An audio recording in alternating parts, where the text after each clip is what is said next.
Добро пожаловать в мой канал. Ce choc a tenu ses promesses.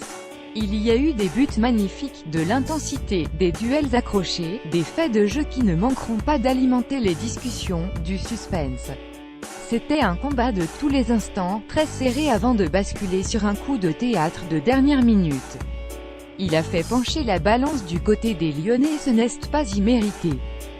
Les Gaunes se savaient capables de faire tomber Paris et ils ont mis bien plus d'ingrédients que leur simple talent pour réaliser cet exploit. Le scénario est évidemment cruel pour Paris, mais les Parisiens ont commis davantage d'erreurs que les Lyonnais. Dans un sommet comme celui-là, ça se paye au prix fort. Les joueurs d'épaille, joker en or. La soirée de rêve des Lyonnais a débuté sur un coup de génie de Nebi Fekir, elle s'est achevée sur une frappe lumineuse de Memphis Depay. Le Néerlandais, entré en cours de match, restera le héros des Gaunes. Mais sur le terrain, le meilleur Lyonnais a été Tanguy Ndombele, exceptionnel d'activité et d'intensité au milieu. À Paris, Layvin Kurzawa a vécu un match contrasté avec un superbe but égalisateur et une grossière erreur de relance qui a débouché sur le but de la victoire lyonnaise. Dani Alves a aussi plombé les siens avec une réaction trop véhémente qui a entraîné son expulsion et relancé LOL. Alphonse Areola, guère inspiré sur le coup franc de Fekir et fébrile par ailleurs, a affiché ses limites. Memphis Depay et Tanguy Ndombele ont terrassé le PSG. Getty Images. Le facteur X. La sortie de Lopez sur Mbappé, elle pouvait occasionner un penalty et un carton rouge pour le gardien lyonnais. Sa sortie non maîtrisée sur Kylian Mbappé était sanctionnable car son geste a clairement mis en danger l'intégrité de l'attaquant parisien, qui n'a pas repris le match. Même si le Portugais a joué le ballon, qu'il a d'ailleurs légèrement dévié. C'est peut-être ce qui a poussé l'arbitre de la rencontre, Clément Turpin, à ne pas le sanctionner. Son choix n'a pas fini de faire débat. Mais les Gaunes peuvent difficilement se plaindre de la décision arbitrale sur ce fait de jeu.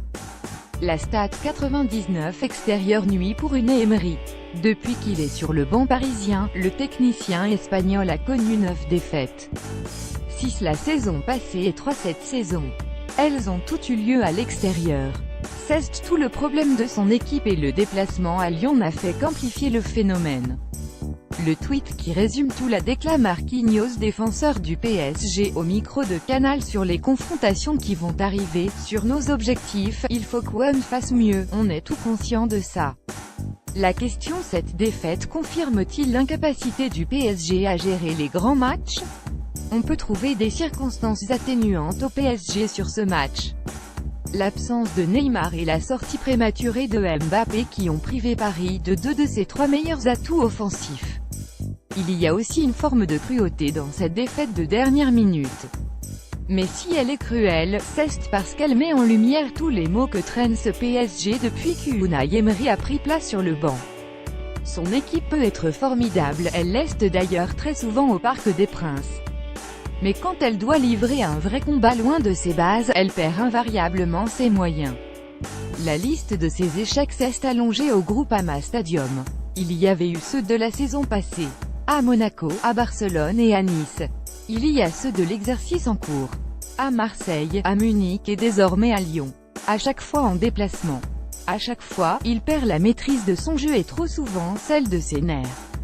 À chaque fois, il finit par craquer. Dans ce contexte qu'il n'arrive pas à maîtriser, il espérait que la roue allait enfin tourner à Lyon. C'était le meilleur moyen de préparer son rendez-vous à Madrid. Mais une fois de plus, il a échoué. Unai Emery lors de Lyon-PSG